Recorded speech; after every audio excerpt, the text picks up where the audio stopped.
الله من الشيطان الرجيم. بسم الله الرحمن الرحيم. يسألك أهل الكتاب أن تنزل عليهم كتابا من السماء فقد سألوا موسى أكبر من ذلك فقالوا أرنا الله جهرة فأخذتهم الصاعقة بظلمهم ثم اتخذوا العجل من بعد ما جاءتهم البينات فعفونا عن ذلك وآتينا سلطانا مبينا. صدق اللہ العظیم. سورہ نساء، کل ہم نے یہ سورت شروع کی تھی. 5ویں سپارے کے اختتام تک ہم نے تراویح میں پڑھا تھا اور اس کا خلاصہ بھی 5ویں سپارے کے اختتام تک بیان کیا. رکوع نمبر 21 تک خلاصہ بیان ہو گیا سورہ نساء کا. یہ آخری 3 رکوع ہے سورہ نساء کے. اس کے بعد پھر سورہ مائدہ ہے. آج ہم نے سورہ مائدہ ختم کی ہے. تو 3 رکوع یہ آخری سورہ نساء کے ہیں. ان میں سے پہلے رکوع میں اللہ تعالیٰ نے اہل کتاب کے نقائص بیان کیے ہیں کہ ان اہل کتاب نے انبیاء علیہ السلام کے لائے ہوئے تعلیمات پر عمل نہیں کیا اور نافرمانیاں کی. مثلا ایک واقعہ اللہ پاک نے یہ بیان کیا، یسألک اہل الکتاب ان تنزل علیہم کتابا من السماء. رسول اللہ صلی اللہ علیہ وسلم سے اہل کتاب نے یہ سوال کیا اور یہ درخواست کی کہ اگر آپ واقعی اللہ کے نبی ہے تو جس طرح موسیٰ علیہ السلام پر آسمان سے کتاب نازل ہوئی تھی اس طرح آپ پر بھی نازل ہو، پھر ہم مانیں گے. اللہ تعالیٰ فرماتے ہیں فَقَدْ سَأَلُوا مُوسَىٰ أَكْبَرَ مِنْ ذَلِكَ. انہوں نے تو موسیٰ علیہ السلام کی بھی بات نہیں مانی تھی، اور جب موسیٰ علیہ السلام تورات لے کر آئے تو انہوں نے اس سے بڑا سوال کیا موسیٰ علیہ السلام سے اور کہا ارنا اللہ جہرتن. ہم تو اس وقت مانیں گے کہ یہ تورات اللہ کی کتاب ہے جب اللہ بالکل ہم اللہ کو دیکھ لے اپنے سامنے. اتنا بڑا سوال کیا تو اللہ نے ان کے اس سوال پر ان کو عذاب میں مبتلا کیا، ان پر بجلی ٹوٹ پڑی. پھر اس کے بعد اللہ نے رفع طور کا ذکر کیا، یہ پہلے بھی ہم پڑھ چکے ہیں. جب انہوں نے تورات کے ماننے سے انکار کیا وَرَفَعْنَا فَوْقَهُمُ الطُّورَ بِمِيثَاقِهِمْ. اللہ تعالیٰ نے کوہ طور پر اٹھا کر ان سے عہد لیا کہ مانتے ہو یا نہیں مانتے. یہ 153 اور 154 میں. آگے آیت نمبر 155 میں فَبِمَا نَقْدِهِمْ وَكُفْرِهِمْ بِآيَاتِ اللَّهِ. پھر ان کی عہد شکنی پر اور اللہ کے آیتوں کے کفر پر، وَقَتْلِهِمُ الْأَنْبِيَاءَ بِغَيْرِ حق، ناحق انبیاء کے قتل پر، وَقَوْلِهِمْ قُلُوبُنَا غُلْفٌ، اور یہ کہنا کہ ہمارے دلوں پر پردے ہیں. بَلْ طَبَعَ اللَّهُ عَلَيْهَا بِكُفْرِهِمْ، اللہ نے ان کے کفر کی وجہ سے ان پر مہر لگا دی، اس لیے ایمان نہیں لاتے. تو اور آگے وَبِكُفْرِهِمْ وَقَوْلِهِمْ عَلَى مَرْيَمَ بُهْتَانًا عَظِيمًا. انہوں نے حضرت مریم پر بہتان لگایا، نعوذ باللہ. قرآن نے یہ عقیدہ سمجھایا کہ حضرت مریم کی شادی نہیں ہوئی، حضرت عیسیٰ علیہ السلام پیدا ہوئے بغیر باپ کے، لیکن انہوں نے حضرت مریم پر بہتان لگایا.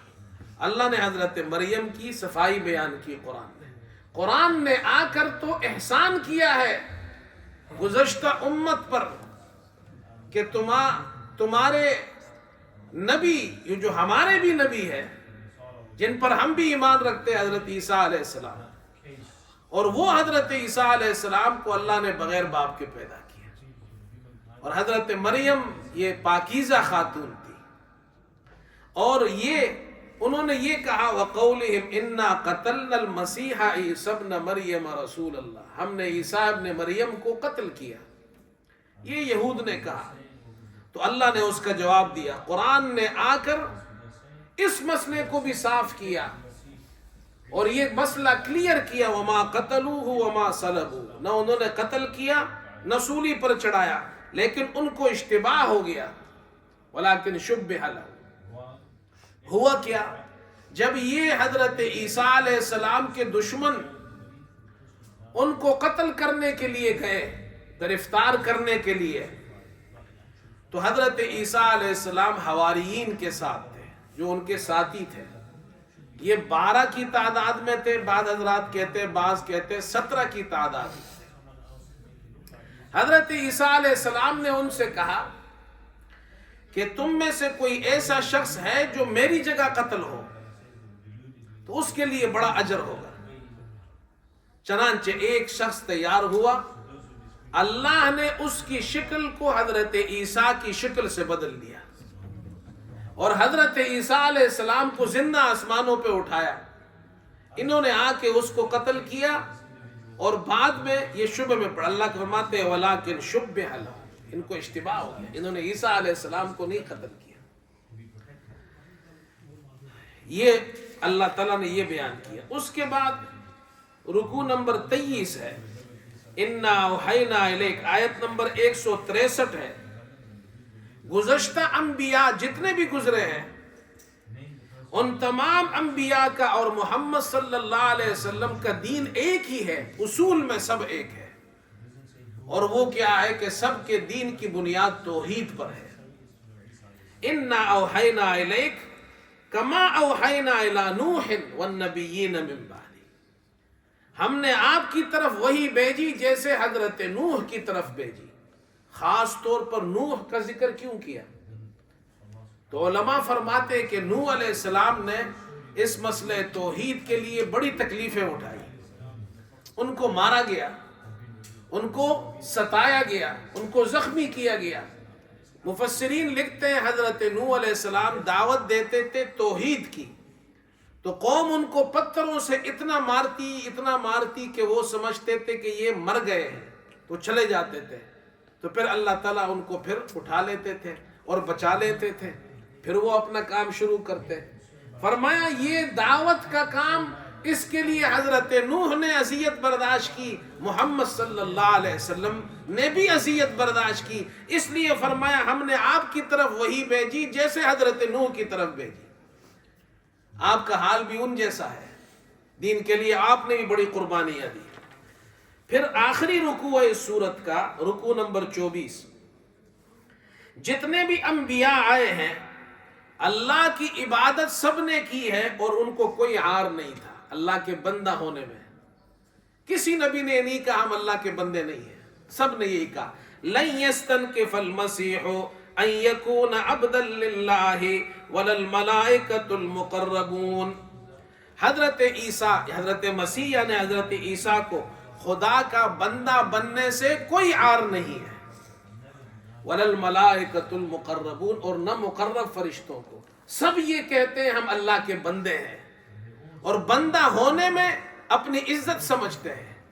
ہر نبی انہوں نے یہی اپنے آپ کو خدا کا بندہ ہونے میں کوئی عار نہیں محسوس کی۔ اس لیے رسول اللہ صلی اللہ علیہ وسلم نے بھی یہ فرمایا کہ تم ایسا معاملہ میرے ساتھ مت کرو جیسے گزشتہ قوم نے حضرت عیسیٰ کی قوم نے ان کے ساتھ کیا، بڑا چڑھا کر ان کو خدا کا بیٹا بنایا، خدا تک پہنچا دیا۔ انما انا عبد اللہ ورسول، میں اللہ کا بندہ ہوں اور اس کا رسول ہوں۔ بندہ ہونے پر ہر نبی نے فخر کیا ہے، اللہ کا بندہ۔ یہ سورت کا اختتام اس پر کیا کہ ہر نبی نے یہی دعویٰ کیا ہے کہ ہم اللہ کے بندے ہیں۔ آگے سورہ مائدہ ہے۔ مائدہ دسترخوان کو کہتے ہیں اور جس پر کھانا پینا لگا ہوا ہو۔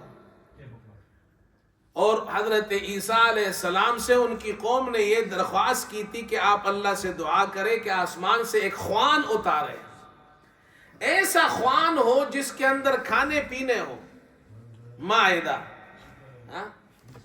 اللہ اکبر۔ اس سورت کے اندر اصلاح عرب ہے، سورہ مائدہ کے اندر پہلے رکوع کے اندر اللہ تعالیٰ نے یہ سمجھایا کہ جو تم نے خالق سے عہد کیا ہے اس عہد کو پورا کرو، اس لیے کہ جو اللہ سے کیا ہوا عہد پورا کرو گے تو پھر تمہارے اندر مخلوق سے کیا ہوا عہد پورا کرنے کی صفت پیدا ہو جائے گی۔ دیکھو میں آسانی سے سمجھاتا ہوں آپ کو، بعض علماء نے لکھا ہے یہ، جو آدمی نماز نہیں پڑھتا، مسلمان ہے، نماز نہیں پڑھتا، نمازیں ضائع کرتا ہے، فجر کی نماز پڑھتا ہی نہیں ہے، سوتا رہتا ہے، پرواہ نہیں ہے اس کو، سفر میں جاتا ہے نماز کی پرواہ نہیں، باہر نکلتا ہے پرواہ نہیں، نماز نہیں پڑھتا، نماز کی پرواہ نہیں کرتا ہے، مسلمان۔ فرمایا ایسے شخص کو اگر تم سے قرض مانگے قرض مت دو۔ کیوں بھائی؟ یہ تو ہم نے پہلے پڑھ لیا، وہاں سود سے منع کیا اور قرض دینے کا اللہ نے کہا ہے، پوری سورت آیت اتاری ہے، سب سے لانگ آیت قرآن میں۔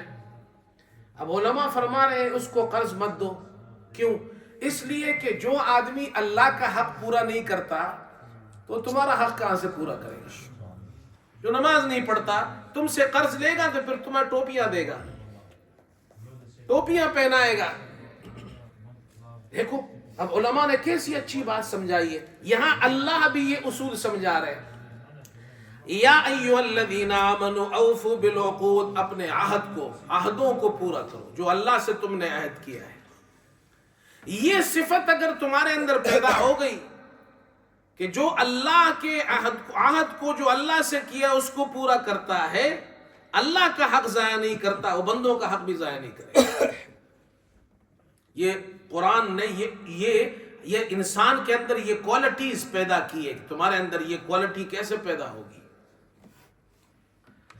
پھر فرمایا آگے کہ اللہ کے عہد کو کیسے پورا کرو؟ اللہ نے کچھ جانور تمہارے لیے حرام کیے ہیں، تو حرام تمہارے پیٹ میں نہیں جانا چاہیے۔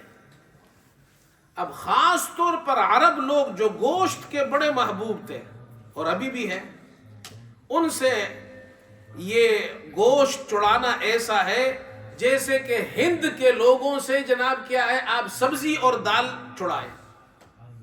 یہ سبزی اور دالوں کے شوقین ہیں اور وہ گوشت کے شوقین ہیں۔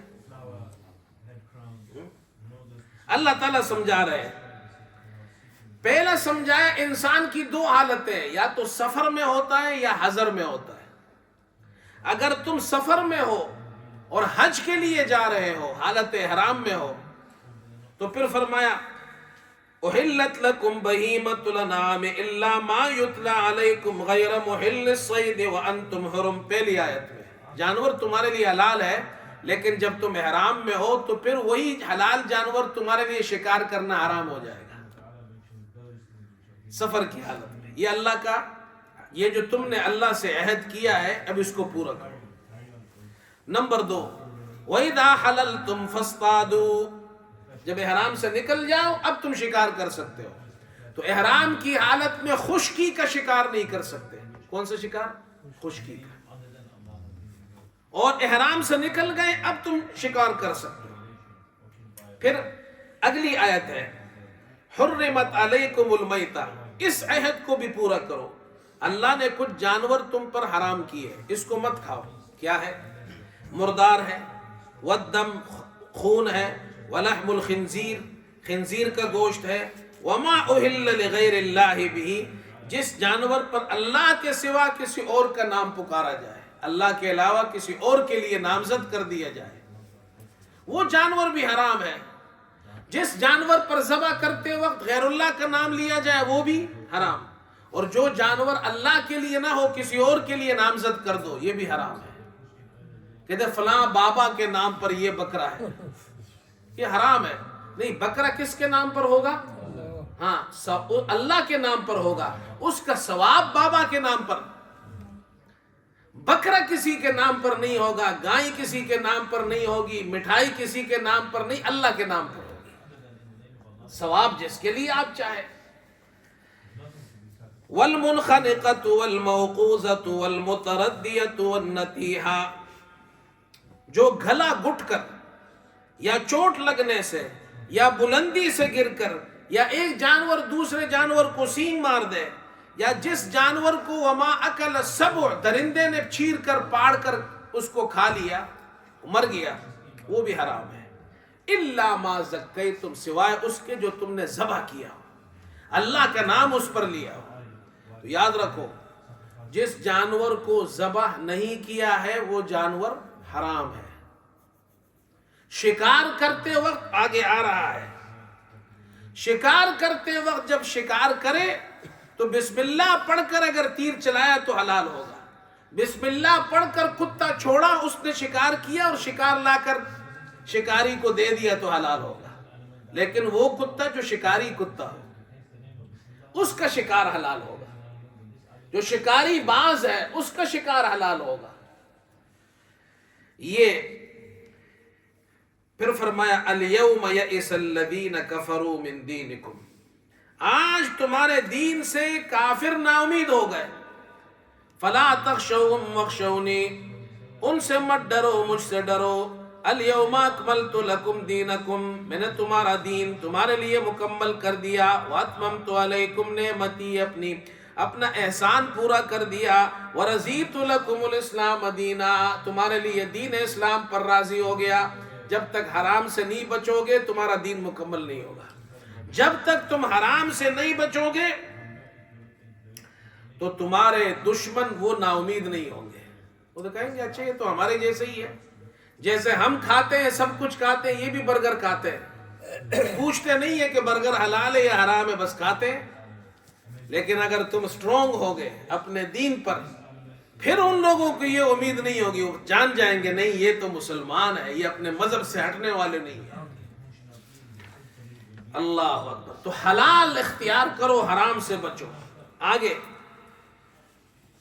آیت نمبر 4 کے اندر یسألونک ماذا احل لہم، یہ آپ سے پوچھتے ہیں کیا حلال ہے۔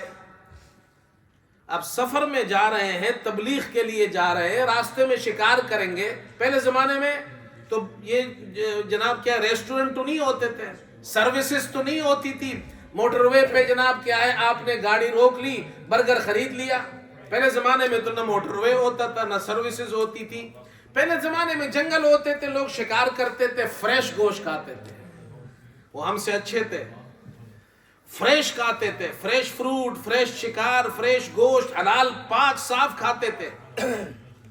تو سوال کرتے ہیں کہ بھائی ہم اگر باہر جائے سفر میں ہو، اللہ فرماتے ہیں قُلْ أُحِلَّ لَكُمُ الطَّيِّبَاتُ، پاک چیزیں تمہارے لیے حلال ہے، وَمَا عَلَّمْتُم مِّنَ الْجَوَارِحِ مُكَلِّبِينَ تُعَلِّمُونَهُنَّ مِمَّا عَلَّمَكُمُ اللَّهُ، شکاری جانور جس کو تم نے شکار کی تعلیم دی ہو، اور وہ شکاری جانور جسے تم وہ ٹریننگ دیتے ہو جو تمہیں اللہ نے سکھایا ہے، وہ شکاری جانور جا کر اس کو جب تم بھیجو بسم اللہ پڑھ کر بھیجو، اور وہ تمہارے لیے شکار لے آئے، وہ حلال ہے۔ اللہ اکبر۔ آگے چلو، رکوع نمبر 2۔ رکوع نمبر 1 میں کیا سکھایا؟ اللہ سے کیا ہوا عہد پورا کرو، پیٹ میں پاک اور حلال چیز ڈالو، حرام مت ڈالو۔ اب رکوع نمبر 2 میں کہ یہ انسان یہ حلال کھائے اور حرام سے بچے، یہ انسان تمیز کیسے کرے گا، کیسے اس کے اندر یہ کوالٹی پیدا ہوگی؟ تو فرمایا کہ یہ انسان کے اندر کوالٹی پیدا ہوتی ہے طہارت اور نظافت سے۔ جب یہ اپنے آپ کو پاک رکھے گا، صاف رکھے گا، تو یہ حرام سے بھی بچے گا۔ تو اب پاک صاف کیسے رکھے؟ فرمایا رکوع نمبر 2 ہے، آیت نمبر 6، یا ایھا الذین آمنوا اذا قمتم الى الصلاۃ فاغسلوا وجوہکم، اس میں بتایا وضو ٹوٹ جائے تو وضو کرو، نماز کے لیے بغیر وضو کے نماز نہیں پڑھ سکتے۔ وَإِن كُنتُمْ جُنُبًا فَطَّهَّرُوا، اور جنابت کی حالت میں ہو تو غسل کرو۔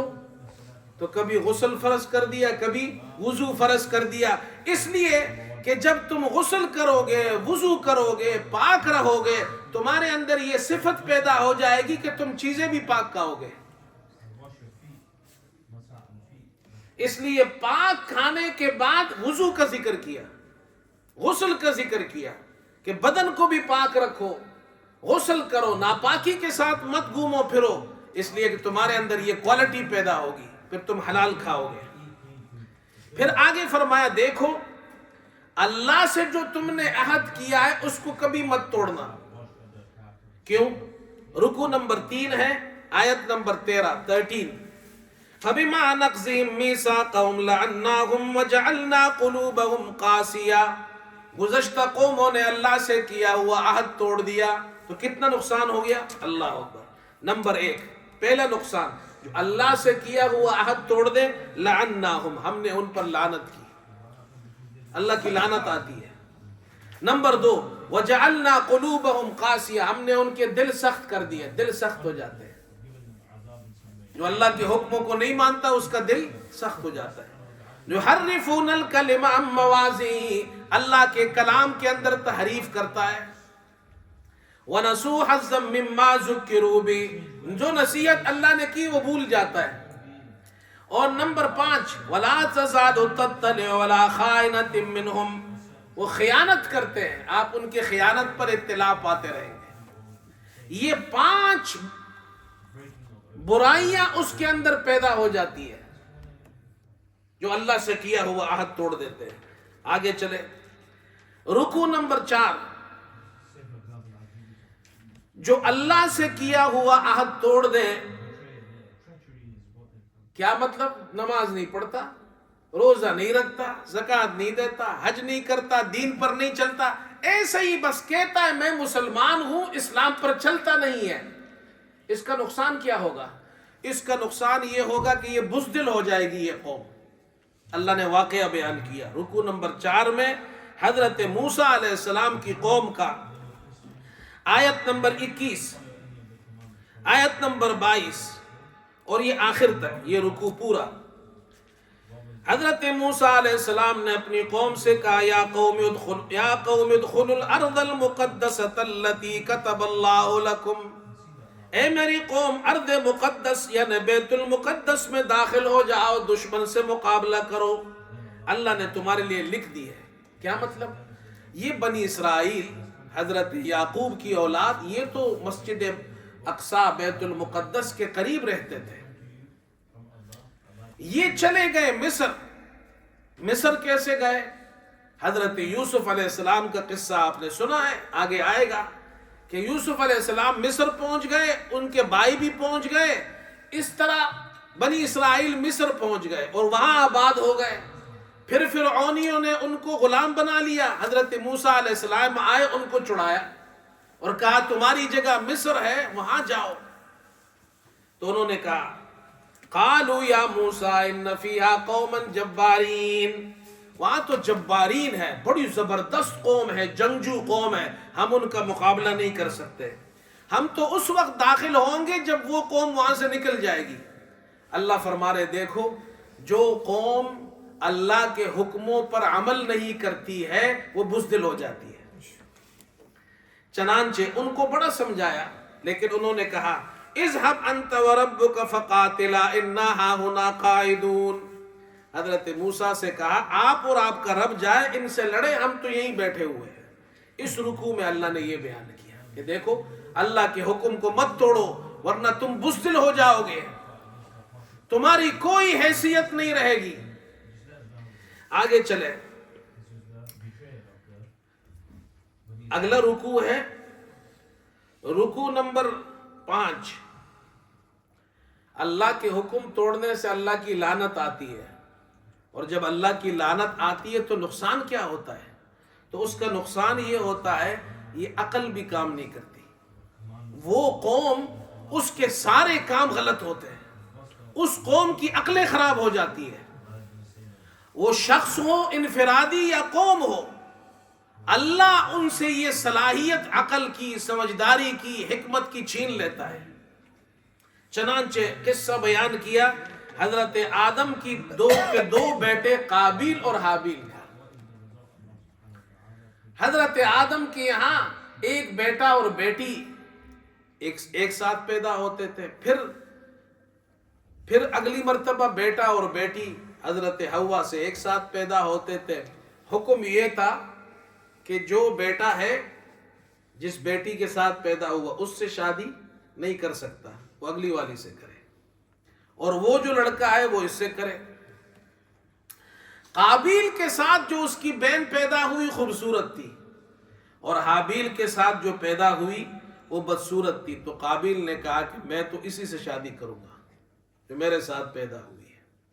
حضرت آدم علیہ السلام نے سمجھایا. اس وقت شریعت کا حکم یہ تھا کہ یہ جائز نہیں ہے, تمہارے لیے حرام ہے, لیکن اس نے نہیں مانا. تو کہا اچھا ایسے کرو, اللہ کے سامنے قربانی دو, جس کی قربانی قبول ہو گئی تو وہ صحیح ہے, وہ ٹھیک ہے, حق پر ہے.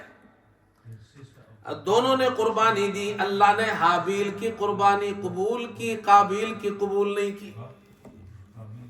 قابیل کے پاس وہ زمیندار تھا, اس نے دانے وانے پیش کیے. حابیل کے پاس جانور تھے, اس نے ایک اچھا جانور پیش کیا. اس زمانے میں قربانی قبول اس طرح ہوتی تھی کہ جس کی قربانی قبول ہو جاتی آسمان سے ایک آگ آتی تھی, اس کو جلا دیتی تھی. اللہ نے یہاں ذکر کیا کہ حابیل کی قربانی قبول ہوئی, قابیل کی. تو حابیل کا بھائی ہے قابیل, لیکن وہ حسد میں مبتلا ہوا. اس نے کہا میں تجھے قتل کر دوں گا. یہ اس رکوع میں اللہ نے بیان کیا. اور حابیل نے کہا اللہ اکبر, لئن بسطت الی یدک لتقتلنی ما انا بباسط یدی الیک لاقتلک. اگر تو میری طرف ہاتھ بڑھائے گا قتل کرنے کے لیے تو میں ہاتھ نہیں بڑھاؤں گا.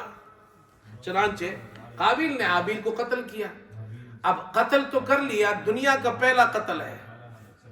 بعض روایات میں آتا ہے جتنے قاتل قیامت تک پیدا ہوں گے ان کو قتل کا گناہ ہوگا, لیکن سارے قاتلوں کے قتل کا گناہ قابیل کو ہوگا, اس لیے کہ یہ کام اس نے شروع کیا ہے. اللہ اکبر. پھر ہوا کیا, اللہ نے عقل سلب کر لی.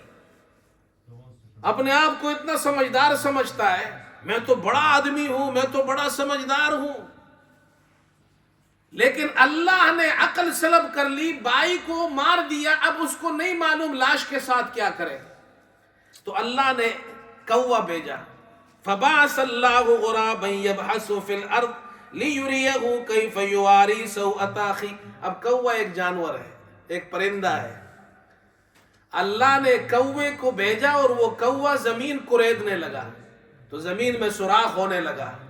تو اس کو سمجھ میں آیا اچھا مجھے زمین کھود کر اپنے بھائی کو دبانا چاہیے. اس میں اللہ نے دکھایا دیکھو تمہاری عقل کوے سے بھی نیچے گر گئی ہے.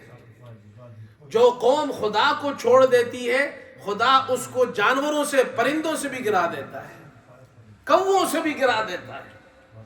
یہ واقعات اللہ نے ویسے ہی نہیں ذکر کیے, سمجھانے کے لیے ذکر کیے. آگے چلو.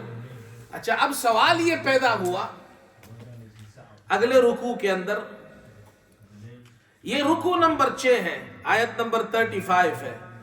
یہ بیماری اگر کسی میں آ جائے کہ بزدل ہو گیا, عقل سلب ہو گئی, ایک قوم ہے اس کی عقل سلب ہو گئی, بزدل ہو گئی, اللہ کے حکموں کو توڑ رہی ہے, اس کا علاج کیسے ہوگا؟ اللہ اکبر. قرآن کیسی کتاب ہے, صرف بیماری کو نہیں ذکر کرتا قرآن, علاج بھی ذکر کرتا ہے. اگر کوئی قوم یہ چاہتی ہے, کوئی آدمی یہ چاہتا ہے کہ میں اپنا علاج کروں, اللہ کی رحمت مجھ پر ہو, تو اس کا طریقہ فرمایا. اللہ اکبر. اللہ کا قرب حاصل کرو. کیا کرو؟ اور کیسے حاصل ہوگا؟ یا ایھا الذین آمنوا اتقوا اللہ وابتغوا الیہ الوسیلہ. اے ایمان والو اللہ سے ڈرو. پہلا کام تقوی اختیار کرو, گناہوں کے قریب مت جاؤ, شرک سے بچو, گناہوں سے بچو. دوسرا وابتغوا الیہ الوسیلہ, اللہ کا قرب حاصل کرو.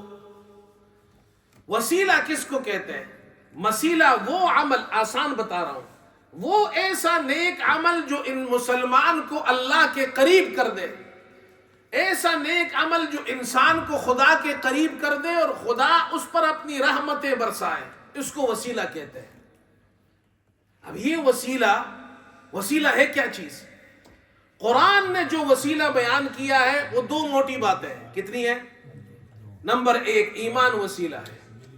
ربنا اننا آمنا فاغفر لنا ذنوبنا، اے اللہ ہم ایمان لائے، ہمارے گناہ بخش دے. ایمان کو وسیلہ بنایا. نمبر دو، نیک اعمال وسیلہ ہے. آپ نے وہ حدیث سنی ہے، حدیث الغار. 3 آدمی غار میں پھنس گئے تھے، انہوں نے نیک اعمال کو وسیلہ بنایا. سنی ہے نا حدیث؟ تو ایمان وسیلہ ہے اور نیک اعمال. اور تیسری چیز، رسول اللہ صلی اللہ علیہ وسلم سے محبت کرنا، یہ بھی وسیلہ ہے. اس لیے کہ محبت رسول بھی ایمان ہے.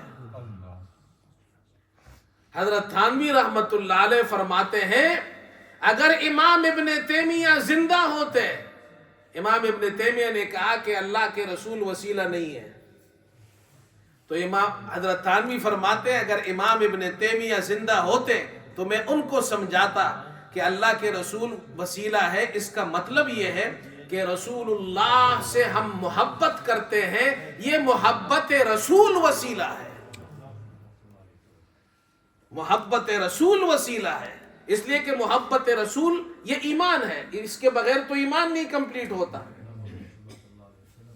ہاں، کوئی شخص ایمان نہیں لاتا، نیک عمل نہیں کرتا، نماز نہیں پڑھتا، حلال حرام میں فرق نہیں کرتا، رسول کے طریقے پر نہیں چلتا، رسول سے محبت نہیں کرتا کچھ بھی نہیں ہے، کہتا جی رسول میرا وسیلہ ہے. نہیں، ایسے شخص کے لیے رسول وسیلہ نہیں ہوگا.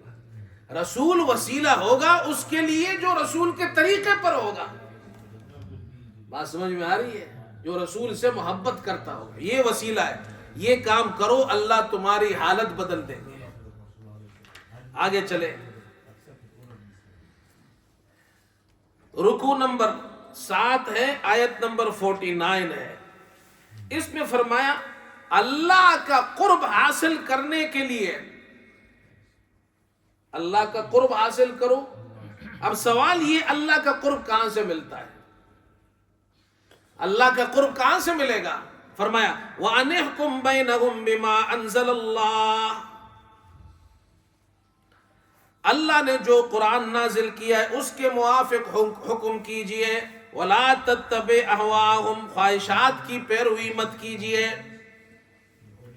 قرآن کریم پر عمل کرنا، قرآن کریم پر فیصلہ کرنا، جب قوم اس پر آ جائے گی تو کامیاب ہو جائے گی. یہ آیت نمبر 49 میں بیان کی. اگلا رکوع نمبر 8 ہے، آیت نمبر 51. آیت نمبر کون سا ہے؟ 51. یا ایھا الذین آمنوا لا تتخذوا اليہود والنصارى اولیاء. یہاں سے یہ رکوع شروع ہو رہا ہے. جو تمہارے دشمن ہیں ان دشمنوں سے الگ رہو، اور اللہ کے جو کتاب ہے اس کتاب کو اس پر عمل کرو. دشمنوں سے دیکھو، دشمن تمہارے کام نہیں آئیں گے، دوست تمہارے کام آئیں گے. تو آیت نمبر 51 میں یہ کہا کہ دشمنوں سے امید مت بناؤ، وہ تمہارے دوست نہیں ہیں. آگے چلو، اب تمہارے دوست کون ہیں؟ آیت نمبر 55 میں. قرآن کیسی کتاب ہے؟ 51 میں بتا رہے ہیں دوست، دشمنوں کو دوست مت سمجھو، دوست مت بناؤ. آیت نمبر 55 میں کہہ رہے ہیں دوستوں کو نہیں چھوڑنا. دوست کون ہے؟ انما ولیکم اللہ ورسولہ والذین آمنوا. اللہ، سارے دنیا کے مسلمان، عرب ہو، عجم ہو، پاکستانی ہو، ہندوستانی ہو، بنگلہ دیشی ہو، عربی ہو، عجمی ہو، انگریزی ہو، دنیا میں جہاں بھی مسلمان ہیں، اللہ فرما رہے ہیں تمہارے 3 دوست ہیں. نمبر 1، اللہ تمہارا دوست ہے، رسول تمہارا دوست ہے، اور ایمان والے تمہارے دوست ہیں. اور وہ کون ہے؟ الذین یقیمون الصلاۃ، جو نماز پڑھتے ہیں، نماز قائم کرتے ہیں، زکوٰۃ دیتے ہیں، عاجزی کرتے ہیں، رکوع کرتے ہیں. یہ تمہارے دوست ہیں. ہم نے الٹا کام شروع کر دیا، دوستوں کو دشمن بنایا، دشمنوں کو دوست بنا لیا. کامیاب کہاں سے ہوں گے؟ سمجھ میں آ رہی ہے بات؟ قرآن صاف صاف کہتا ہے. آگے چلو، اللہ تعالیٰ فرما رہے ہیں یہ جو تمہارے دشمن ہے، اس کے ساتھ یہ تمہارے دشمن اس لیے ہے کہ یہ تمہارے دین کا مذاق اڑاتے ہیں. یا ایھا الذین آمنوا لا تتخذوا الذین اتخذوا دینکم ہزوا ولعبا، جو لوگ تمہارے دین کو ہنسی اور کھیل بناتے ہیں ان کو اپنا دوست مت بناؤ، یہ تمہارے دوست نہیں ہو سکتے. تباہی یہ مسلمان کے لیے ہے. اور حدیث میں آتا ہے شیطان جب اذان کی آواز سنتا ہے تو گوز مارتا ہے اور دوڑتا ہے، جہاں تک آواز آتی ہے وہاں تک بھاگتا ہے. جب اذان ختم ہوتی ہے پھر آ جاتا ہے، پھر تکبیر شروع ہوتی ہے پھر بھاگتا ہے، پھر جب تکبیر ختم ہوتی ہے پھر آتا ہے، پھر نماز کے اندر وسوسے ڈالتا ہے. ایک شیطان ہے جس کا کام ہے نماز خراب کرنا. وہ کبھی کہے گا تم نے 1 رکعت پڑھی، کبھی کہے گا 2 رکعت پڑھی، کبھی کہے گا دوسری رکعت پہ تحیات نہیں کیا. یہ وسوسے ڈالتا ہے، اس کا کام ہی یہی ہے. فرمایا جس طرح شیطان آذان سے بھاگتا ہے، اسی طرح کچھ لوگ ہیں جو شیطان، انسانی شیطان ہے، وہ تمہارے دین کے دشمن ہے. وہ بھی آذان کی آواز نہیں برداشت کر سکتے، وہ بھی قرآن نہیں برداشت کر سکتے، وہ بھی دین نہیں برداشت کر سکتے. اللہ اکبر. یہ بیان کر دیا. اگلا رکوع یہ تھا رکوع نمبر 9 میں آیت 57 اور 58 میں. اب آگے چلو، رکوع نمبر 10 آیت نمبر 67 72 اور 73. اس میں یہ بیان کیا کہ دیکھو اہل کتاب کے اندر بھی کچھ لوگ ایسے ہیں، امت مقتصدہ ہے، ان کو تبلیغ کرو. تمہارا کام ہے تبلیغ کرنا، ہدایت دینا اللہ کا کام ہے. تو 67 میں فرمایا یا ایھا الرسول بلغ ما انزل الیک من ربک. اللہ نے جو قرآن آپ پہ نازل کیا اس کی تبلیغ کرے. اصل تبلیغ یہ ہے، تبلیغ جو قرآن نے کہا ہے، جو آپ پر قرآن نازل کیا آپ اس قرآن کی تبلیغ کریں. سمجھ میں آیا؟ یہ باقی جو بھائی ہم لوگ جو ایک دوسرے سے ملتے ہیں دعوت دیتے ہیں، یہ تو یاد دہانی ہے. یہ کیا ہے؟ یاد دہانی ہے. اللہ ہمیں ایسا مبلغ بنائے بھائی. تو جب قرآن ہمارے بچے سیکھیں گے، اسی لیے تو میں آپ سے کہتا ہوں نا، قرآن لاؤ، اس پہ نشان لگاؤ. قرآن سیکھیں گے تو قرآن کو سمجھیں گے، پھر قرآن آگے پہنچائیں گے. تو یہ جو ہم اور آپ کر رہے ہیں یہ کیا ہے؟ یہ تو یاد دہانی ہے، ریمائنڈر ہے. بھائی آجو بھائی نماز پڑھ لو، آجو بھائی دین کی بات ہو رہی ہے مسجد میں سن لو. یہ یاد دہانی ہے. اور اصل تبلیغ نبی جو کرتے ہیں وہ کیا ہے؟ اللہ نے جو وحی آپ پر اتاری ہے اس کی تبلیغ کرو. اللہ ہمیں بھی ایسا بنائے، ہمارے بچے ایسے ہو جو قرآن کے حافظ ہو، علماء ہو، پھر دین کی تبلیغ کرے، قرآن کی تبلیغ کرے. آگے فرمایا اللہ اکبر، اصل کتاب کی تبلیغ کہاں سے شروع کرے؟ تو کہا دیکھو اللہ اکبر، لَتَجِدَنَّ أَشَدَّ النَّاسِ عَدَاوَةً لِلَّذِينَ آمَنُوا الْيَهُودَ وَالَّذِينَ أَشْرَكُوا وَلَتَجِدَنَّ أَقْرَبَهُمْ مَوَدَّةً لِلَّذِينَ آمَنُوا الَّذِينَ قَالُوا إِنَّا نَصَارَىٰ. اللہ اپنے پیغمبر سے فرما رہے ہیں آیت نمبر 82 میں کہ مسلمانوں کے سب سے زیادہ دشمن وہ ہے جو یہود ہے اور جو مشرک ہے، اور جو آپ کے سب سے زیادہ نزدیک ہے محبت میں ایمان والوں کے لیے، یعنی آپ کے لیے، وہ کون ہے؟ جو کہتے ہیں ہم نصارہ ہیں. اس لیے یہاں سے آپ دین کی تبلیغ کی دعوت کا آغاز کریں. اور اس کی وجہ کیا ہے؟ ذالک بأن منہم قسیسین، ان میں علماء ہے، فقراء ہے، رہبان، وانہم لا یستکبرون، وہ تکبر نہیں کرتے. دیکھو قرآن کیسی کتاب ہے، دوسری مذہب کے لوگوں کی بھی تعریف کر رہا ہے. ان کے اندر بھی اچھے لوگ ہیں، علماء ہیں، بزرگ ہیں، تکبر نہیں کرتے. اور پھر وَإِذَا سَمِعُوا مَا أُنزِلَ إِلَى الرَّسُولِ آیت نمبر 83، جو رسول پر اللہ نے قرآن نازل کیا، جب یہ نصارہ اور عیسائی قرآن کو سنتے ہیں، تَرَىٰ أَعْيُنَهُمْ تَفِيضُ مِنَ الدَّمْعِ، تو آپ دیکھیں گے کہ ان کے آنکھوں سے آنسو بہتے ہیں. اللہ اکبر. آنکھوں سے آنسو بہ رہے ہیں. کیا مطلب؟ علماء نے لکھا ہے تفسیر میں دو باتیں لکھی ہیں. صحابہ نے پہلی ہجرت کی حبشہ کی طرف، وہاں کا بادشاہ تھا نجاشی، یہ عیسائی تھا. رسول اللہ صلی اللہ علیہ وسلم نے ایک خط بھیجا عمر ابن امیہ زمری کے ہاتھ. اس نے مسلمانوں کو اپنے دربار میں بلایا، اور وہ جب مسلمان آئے تو حضرت جعفر طیار نے، انہوں نے بادشاہ کو، نجاشی کو، عیسائی بادشاہ کو قرآن سنایا. اور جب اس نے قرآن سنا تو اس کے آنکھوں سے آنسو بہہ پڑے اور نجاشی مسلمان ہو گیا. اللہ فرما رہے ہیں کہ دیکھو ایسے لوگ بھی ہیں جو عیسائی ہے، نصارہ ہے، قرآن سنتے ہیں تو رو پڑتے ہیں. اور میں آپ کو ایک عجیب بات بتاؤں، قرآن میں اللہ نے یہ اثر رکھا ہے. اس عیسائی کو تو قرآن سمجھ میں آیا ہوگا، ترجمہ ہوگا، یا اس کو عربی آتی ہوگی، لیکن میں آپ کو ایک واقعہ سناتا ہوں کہ اگر قرآن سمجھ میں نہیں بھی آتا پھر بھی قرآن کا اثر ہوتا ہے. میں جب یہاں آیا 25-24 سال پہلے، تو اس زمانے میں میں صبح صبح یہاں کالج میں جاتا تھا. اس زمانے میں میں بچے نہیں تھے، فارغ تھا، تو میں کالج میں جاتا تھا پڑھنے کے لیے. تو ایک ٹیچر تھی، اس نے سارے کلاس والوں کو جمع کیا، کافی لوگوں کو جمع کیا. مجھے کہا کہ آپ مسلمانوں کے امام ہیں، ہمیں قرآن سنائیے. میں نے قرآن پڑھا، مجھے آج بھی یاد ہے. اور میں نے جب قرآن پڑھا تو یقین کریں وہ سب لوگ ایسے خاموش ہو گئے اور ایسا لگ رہا تھا کہ یہ سب رو رہے ہیں، حالانکہ ان کو کسی کو بھی قرآن کا مطلب سمجھ میں نہیں آ رہا تھا. یہ قرآن کا اثر ہے. آج ہم مسلمان ہیں، قرآن پڑھتے سنتے سمجھ میں نہیں آتا.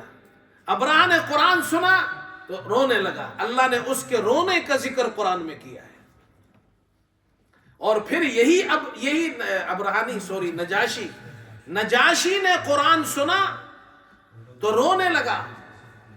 اور پھر یہی نجاشی جب فوت ہوا، رسول اللہ صلی اللہ علیہ وسلم مدینہ منورہ میں ہے، اطلاع ملی کہ نجاشی کا انتقال ہوا. آپ نے جنازہ پڑھائی نجاشی کی، غائبانہ جنازہ. اور یہ رسول اللہ صلی اللہ علیہ وسلم کی خصوصیت ہے. امام ابو حنیفہ فرماتے ہیں غائبانہ جنازہ آپ نے نجاشی کا پڑھایا ہے، یہ آپ کی خصوصیت ہے، اس لیے کہ اللہ نے اس نجاشی کا جنازہ آپ کے سامنے کر دیا تھا. جیسے اسکرین پر ہمیں چیز نظر آتی ہے ٹی وی اسکرین پر، ایسے اللہ نے معجزے کے طور پر جنازہ پیغمبر کے سامنے کر دیا. آپ اس کا جنازہ دیکھ رہے تھے اور آپ جنازہ پڑھا رہے تھے. نجاشی کو یہ اعزاز ملا کہ فوت ہوا حبشے میں لیکن جنازہ اس کا مدینے میں ہوا. اللہ ہمیں بھی ایسا بنائے بھائی، قرآن سے ہم محبت کرنے والے ہیں. اچھا جی، بس تھوڑا سا رہ گیا ہے، ختم کرتے ہیں. پھر یہ اس کے بعد اگلا رکوع نمبر 12. تبلیغ میں جب جائے تو افراط اور تفرید سے پرہیز کرے، افراط بھی نہ ہو اور تفرید بھی نہ ہو. آیت نمبر 87 میں یا ایھا الذین آمنوا لا تحرموا طیبات، پاکیزہ چیزوں کو حرام مت کرو. جو حرام ہے ٹھیک ہے اس کو حلال مت کرو، اور جو پاک ہے اس کو ناپاک مت کرو. ولا تعتدوا، حد سے مت بڑھو. ان اللہ لا يحب المعتدین. وکلوا مما رزقکم اللہ حلالا طیبا، جو پاک ہے صاف ہے وہ کھاؤ. آگے قسم کا ذکر کیا ہے. اگر کوئی شخص قسم کھاتا ہے، یہ آیت نمبر 89 ہے، لا یؤاخذکم اللہ باللغو فی ایمانکم. ایک تو یمین لغو ہے، فضول قسمیں ہیں، جیسے بعض لوگوں کی عادت ہوتی ہے ہر بات پہ واللہ واللہ واللہ کرتے رہتے ہیں. یہ کوئی قسم نہیں ہے. اور ایک وہ قسم ہے وَلَٰكِن يُؤَاخِذُكُم بِمَا عَقَّدتُّمُ الْأَيْمَانَ، جو تم مستحکم اور مضبوط کرو اسے، اس کو یمین منعقدہ کہتے ہیں. جو آدمی خود اپنے ارادے سے مضبوط قسم کھائے یہ قسم ہے. مثلا قسم کھایا کہ میں یہ کام نہیں کروں گا، یا قسم کھایا کہ میں یہ کام کروں گا. یہ یمین منعقدہ ہے. ایک یمین غموس ہے، جھوٹی قسم کھائی. اس کو معلوم ہے کہ میں جو قسم کھا رہا ہوں یہ جھوٹی ہے، میں جھوٹ بول رہا ہوں. اس کو کسی شخص کے بارے میں یا کسی بھی مسئلے میں وہ بیان دے رہا ہے، قسم کھا رہا ہے کہ یہ معاملہ ایسا ہوا، حالانکہ ایسا نہیں ہوا، اور اس کو معلوم ہے، جھوٹ بول رہا ہے. اس کو یمین غموس کہتے ہیں. اس کا کوئی کفارہ نہیں ہے. اللہ کو یہ اتنا ناپسند ہے کہ اس کا کفارہ ہی نہیں ہے. بس صرف توبہ کرے اللہ سے. ایک قسم کھائی یمین منعقدہ. اب اس کو اگر ایسی قسم کھائی ہے جو گناہ کی قسم ہے تو توڑ دے اس کو اور کفارہ دے دے اس کو. کفارہ کیا ہے؟ فَكَفَّارَةُ إِطْعَامُ عَشَرَةِ مَسَاكِينَ مِنْ أَوْسَطِ مَا تُطْعِمُونَ عَلَيْكُمْ. جس طرح تم اپنے گھر میں کھانا اپنے گھر والوں کو کھلاتے ہو، اس حساب سے کھانا 10 مسکینوں کو کھلاؤ صبح اور شام. یا 10 مسکینوں کو صدقہ فطر کے برابر دے دو، یا 10 مسکینوں کو جوڑا پہنا دو، شلوار قمیص. او کسوتہم او تحریر رقبہ، یا غلام آزاد کرو. اب اس زمانے میں تو غلام نہیں ہے، لہذا یا تو مسکینوں کو کھانا کھلاؤ، یا ان کو پیسے دے دو صدقہ فطر کے برابر 10 مسکینوں کو، یا ان کو کپڑے پہناؤ. اور اگلا فَمَن لَّمْ يَجِدْ فَصِيَامُ ثَلَاثَةِ أَيَّامٍ. جو یہ نہیں کر سکتا، 10 مسکینوں کو کھانا نہیں کھلا سکتا، کپڑے نہیں دے سکتا، غلام نہیں دے سکتا، تو پھر 3 دن وہ مسلسل روزہ رکھے. یہ قسم توڑنے کا کفارہ ہے. اس لیے اللہ کا نام بڑا عظیم ہے. تم نے اللہ کے نام کی قسم کھائی تھی، اب پورا نہیں کیا تو اللہ کے نام کا تقاضا یہ ہے کہ اب تم یہ کفارہ دو. آگے چلیں. رکوع نمبر 13. اس رکوع کے اندر اللہ تعالیٰ فرما رہے ہیں جب تم مرکز اصلی کی طرف آؤ، یعنی بیت اللہ کی طرف، تو کچھ آداب ہیں، ان آداب کا خیال رکھو. نمبر 1، یا ایھا الذین آمنوا لا تقتلوا الصید وانتم حرم. احرام کی حالت میں شکار مت کرو. اور اگر شکار کر لیا یا شکار پکڑ لیا، مسلمان نے احرام کی حالت میں جانور پکڑ لیا شکار خشکی کا، تو اس کو چھوڑ دے. اور اگر نہیں چھوڑتا، شکار کو مار دیا، تو اب وہ 2 تجربہ کار ایکسپیرینس وہاں آس پاس کے علاقے کے لوگ وہ فیصلہ کریں گے کہ تم نے جو یہ شکار مارا ہے، اس شکار کے بدلے کون سا جانور ہے جو اس کے برابر ہو سکتا ہے، یا اس کی قیمت اتنی ہے. تو وہ جانور پھر تمہیں وہ اللہ کے گھر یعنی حرم بھیجنا ہوگا اور وہاں اس کو قربان کرنا ہوگا. سمجھ گئے بھائی؟ ایک جتنا جانور مل سکتا ہے وہ جانور خرید کر وہاں حرم میں ذبح کرنا ہوگا، یا اس جانور کی قیمت جتنی ہے، اس قیمت کو جتنی قیمت ہے اس قیمت کو فقیروں میں تقسیم کر دو، اور ہر فقیر کو اتنا دو جتنا صدقہ فطر دیتے ہیں. جیسے مثال کے طور پر ہم یہاں 5-5 پاؤنڈ دیتے ہیں، ہر فقیر کو اتنا دے دو. اور تیسری صورت یہ ہے، اگر یہ جتنے صدقے ہیں ان صدقوں کے برابر روزہ رکھو.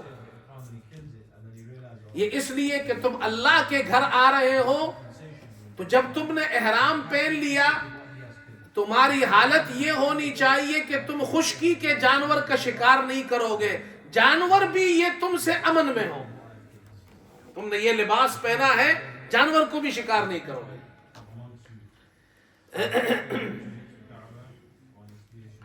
یا ایھا الذین آمنوا. اگلا رکوع نمبر 14، لا تسألوا عن اشیاء تبد لکم تسؤکم. اس رکوع کے اندر اللہ تعالیٰ نے فضول سوالات کرنے سے منع کیا، اور اس میں 4 قسم کے جانوروں کو جو بتوں کے نام پر نامزد کیے جاتے تھے، اللہ نے فرمایا اس کی کوئی حیثیت نہیں ہے، زمانہ جاہلیت میں مشرکین کرتے تھے. ایک جانور وہ ہوتا تھا جس کو بحیرہ کہتے تھے، جس جانور کا دودھ نہیں دویا جاتا تھا، چھوڑ دیتے تھے. یہ بت کے نام پر ہے، اب اس کا دودھ ہم نہیں نکالیں گے. ایک جانور وہ ہے کہ اس کو بتوں کے نام پہ آزاد کر دیتے تھے، اس کو صائبہ کہتے تھے. بس اس کو کوئی سواری نہیں کرتا تھا، اس کو کسی کھیت میں چلا جائے کوئی اس کو منع نہیں کرتا تھا، کہتے یہ بت کے نام پر ہے. ایک وسیلہ ہے وہ اونٹنی جس کے مادہ ایک بچی پیدا ہو، پھر دوسری بچی پیدا ہو، درمیان میں نر نہ ہو، وہ بھی بتوں کے نام پہ کر دیتے تھے. ولا حام، ایک اونٹ جس کے کئی نسل کے بچے پیدا ہو تو بعد میں پھر اس اونٹ کو بتوں کے نام پہ کر دیتے تھے. اللہ نے فرمایا ما جعل اللہ من بحیرہ ولا صاحبۃ ولا وسیلۃ ولا حام، اللہ نے نہیں بنایا ہے. یہ نہ تمہارا بحیرہ حرام ہے، نہ صاحبہ حرام ہے، نہ وسیلہ حرام ہے، نہ حام حرام ہے. جانور اللہ کے نام پر ہے، بتوں کے نام پر نہیں ہے. ہمارے یہاں بھی بہت سے لوگ ہیں کہتے ہیں یہ جانور فلاں درگاہ کے نام پر ہے، فلاں بابا کے نام پر ہے، پھر اس جانور کو کوئی ہاتھ نہیں لگاتا، اس پر سواری نہیں کرتے. یہ مشرکین کا طریقہ ہے. دودھ کو کہتے ہیں اتنا دودھ فلاں مزار کے نام پر ہے، یہ حرام ہے اسلام میں، یہ مشرکین کا طریقہ ہے. یوم یجمع اللہ الرسل فیقول ماذا اجبتم قالوا لا علم لنا انک انت علام الغیوب. قیامت کے دن انبیاء کی شہادت ہوگی. اللہ اکبر. وٹنس کون ہوں گے؟ اللہ کے نبی ہوں گے. اس لیے ڈرو اس دن سے. یہ رکوع نمبر 5 میں تو جب رسولوں سے اللہ پوچھیں گے ماذا اجبتم، تمہیں کیا جواب دیا گیا، تو وہ کہیں گے لا علم لنا، آیت نمبر 109 ہے، وہ کہیں گے ہمیں کچھ خبر نہیں. انک انت علام الغیوب، تو ہی علام الغیوب ہے. معنی یہ ہے حقیقت کا حال تجھے ہی معلوم ہے. اور علماء نے لکھا ہے ایک معنی یہ جب تک ہم زندہ تھے تو ہمیں معلوم تھا اپنی قوم کے بارے میں، اور جب ہم فوت ہو گئے تو ہمیں نہیں معلوم. اللہ اکبر. پھر حضرت عیسیٰ علیہ السلام اور ان کے حواریوں کا ذکر کیا کہ انہوں نے حضرت عیسیٰ علیہ السلام سے کہا کہ آپ اللہ سے دعا کریں ہم پر آسمان سے ایک خوان اتارے جس میں کھانے ہو ہم کھائے. اللہ تعالیٰ نے فرمایا میں نازل کر دوں گا، لیکن جب یہ معجزہ نازل ہو جائے اور اس کے بعد تم انکار کرو گے تو پھر میرا عذاب آئے گا. اللہ کا قانون یہ ہے جب معجزہ آ جائے اور معجزے کا انکار کرے تو پھر جناب کیا ہے، خدا کا عذاب آتا ہے. انی منزل علیکم، آیت نمبر 115 میں فَمَن يَكْفُرْ بَعْدُ مِنْكُمْ فَإِنِّي أُعَذِّبُهُ عَذَابًا لَا أُعَذِّبُهُ أَحَدًا مِّنَ الْعَالَمِينَ، ایسا عذاب دوں گا جو کسی کو نہیں دیا. آخری رکوع کے اندر حضرت عیسیٰ علیہ السلام کا ذکر کیا اللہ نے، اور حضرت عیسیٰ علیہ السلام گواہی کے وقت ان کی تمنا کیا ہوگی. حضرت عیسیٰ علیہ السلام سے یہ آخری رکوع ہے، آیت نمبر 116 116. وَإِذْ قَالَ اللَّهُ يَا عِيسَى ابْنَ مَرْيَمَ، اللہ تعالیٰ حضرت عیسیٰ سے پوچھیں گے أَأَنْتَ قُلْتَ لِلنَّاسِ اتَّخِذُونِي وَأُمِّيَ إِلَٰهَيْنِ مِن دُونِ اللَّهِ، آپ نے لوگوں سے کہا تھا کہ آپ مجھے اور میری والدہ کو اللہ کے علاوہ خدا سمجھو اور اسے الہ بناؤ. اس لیے کہ لوگوں نے حضرت عیسیٰ کو اللہ کے ساتھ شریک کیا، حضرت مریم کو شریک کیا. اللہ تعالیٰ آپ گواہی لیں گے حضرت عیسیٰ سے سب کے سامنے کہ کیا حضرت عیسیٰ نے کہا تھا؟ تو حضرت عیسیٰ جواب میں کہیں گے اللہ اکبر. قال سبحانک، پہلا جواب اے اللہ تیری ذات پاک ہے ہر قسم کے شریک سے، تیرا کوئی شریک نہیں، تو پاک ہے. ما یکون لی ان اقول ما لیس لی بحق، دوسرا جواب ایسی بات کہوں مجھے لائق نہیں، میں ایسی بات کہوں جس کا مجھے حق ہی نہیں. میں کیسے کہہ سکتا ہوں اللہ کو چھوڑ کر مجھے اور میری والدہ کو خدا بناؤ. نمبر 3 ان کنت قلته فقد علمت تعلم ما فی نفسی ولا اعلم ما فی نفسک. اللہ اکبر. اگر میں نے اے اللہ یہ کہا ہوگا تو تو جانتا ہے، اللہ اگر میں نے ایسا کہا ہے تو پھر تو جانتا ہے، اس لیے کہ تو میرے دل میں تو جو کچھ ہے وہ جانتا ہے، لیکن جو ما فی نفسک، جو تیرے نفس میں نہیں جانتا، انک انت علام الغیوب۔ ما قلت لهم الا ما امرتنی به ان اعبدوا اللہ ربی وربکم۔ نمبر 4، چوتھا جواب، اے اللہ میں نے تو وہی کہا جس کا تو نے مجھے حکم دیا تھا، اور وہ اللہ کا حکم کیا تھا؟ ان اعبدوا اللہ ربی وربکم، اللہ کی بندگی کرو جو میرا بھی رب ہے تمہارا بھی رب ہے۔ یہ قیامت کے دن حضرت عیسیٰ علیہ السلام وہی بات کہیں گے جو انہوں نے بچپن میں ماں کی گود میں کہا تھا۔ ماں کی گود میں پہلی بات کیا کہی انہوں نے؟ جب لوگ آئے اور حضرت مریم سے پوچھا یہ بچہ کہاں سے آیا، تو انہوں نے کیا کہا؟ اللہ اکبر، فَأَتَتْ بِهِ قَوْمَهَا تَحْمِلُهُ قَالُوا يَا مَرْيَمُ لَقَدْ جِئْتِ شَيْئًا فَرِيًّا يَا أُخْتَ هَارُونَ مَا كَانَ أَبُوكِ امْرَأَ سَوْءٍ وَمَا كَانَتْ أُمُّكِ بَغِيًّا فَأَشَارَتْ إِلَيْهِ قَالُوا كَيْفَ نُكَلِّمُ مَنْ كَانَ فِي الْمَهْدِ صَبِيًّا قَالَ إِنِّي عَبْدُ اللَّهِ، کہ میں اللہ کا بندہ ہوں۔ اور یہاں قیامت کے دن کیا کہیں گے؟ ما قلت لهم الا ما امرتنی به ان اعبدوا اللہ، میری دعوت بھی یہی تھی، اللہ کی بندگی کرو، اللہ کے بندے بن جاؤ۔ وکنت علیہم شہیدا ما دمت فیہم، اللہ جب تک میں ان میں رہا تو میں ان کا گواہ تھا، ان کا نگران تھا۔ جب تو نے مجھے اٹھا لیا آسمانوں پر، وکنت انت الرقیب علیہم، تو ان پر نگران تھا۔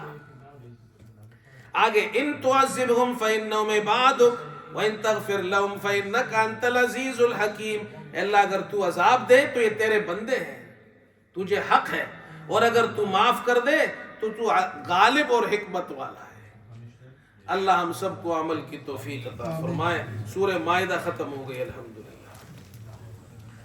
اللہم انا نسألک الہدی والتقی والعفاف والغنی، نسألك من خير ما سألك منه نبيك محمد صلى الله عليه وسلم، ونعوذ بك من شر ما استعاذك منه نبيك محمد صلى الله عليه وسلم، وصلى الله عليه وسلم۔